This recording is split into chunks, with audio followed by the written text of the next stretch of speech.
Jamesem Newtonem Howardem.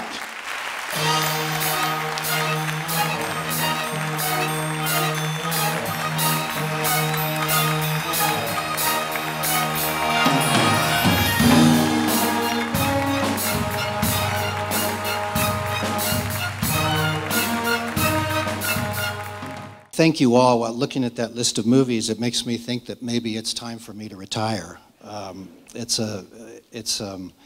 It's a large body of work, and I am forever grateful for the film industry, because without it, my life would be nothing like it is now. I want to congratulate Uma and Casey, because particularly without actors, I wouldn't have a job. And I have admired both of your work for many, many years.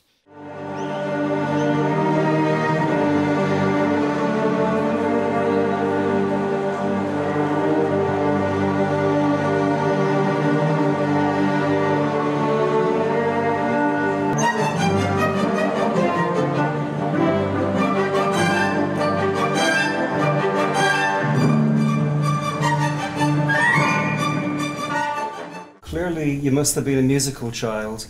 When did you first make the connection between film and music and begin to understand how film and music work together?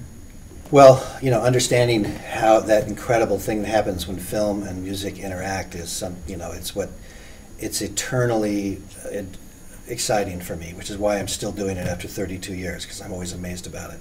You know, I never intended to be a film composer. I was a musical child. I started piano very early. I remember the first scores that I really loved, that I remember listening to and not thinking about ever doing one, were Elmer Bernstein scores.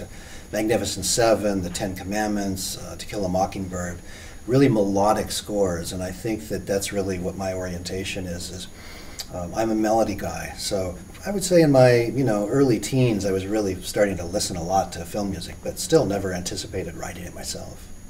And tell us about your process. Typically, how do you start writing a score? Well, oftentimes I'll meet with the director, I'll read a script, we talk a little bit, and this is very often before shooting starts.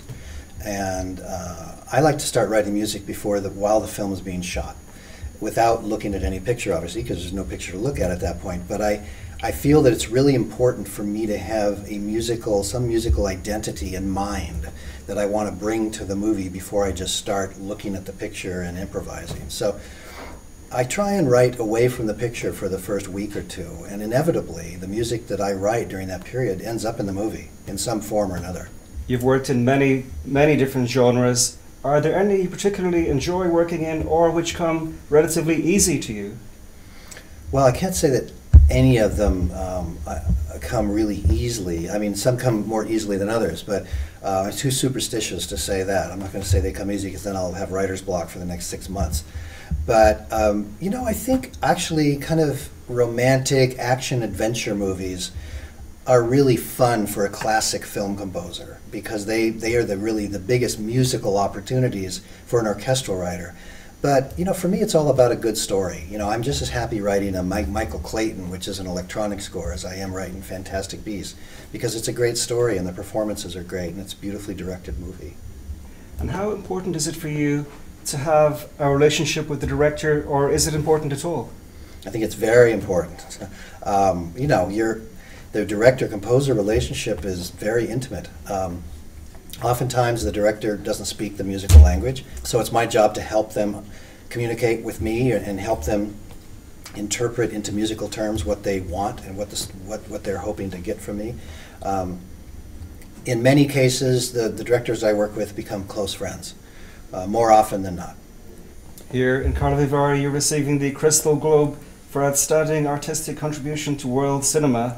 What does it mean to you to be receiving that award here at the festival?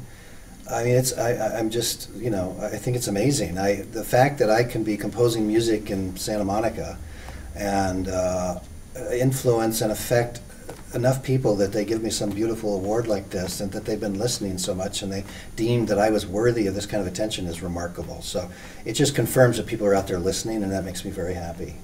And what are your impressions of Karlovy so far? Drop dead gorgeous. I mean, it's the prettiest town I've ever been in, ever.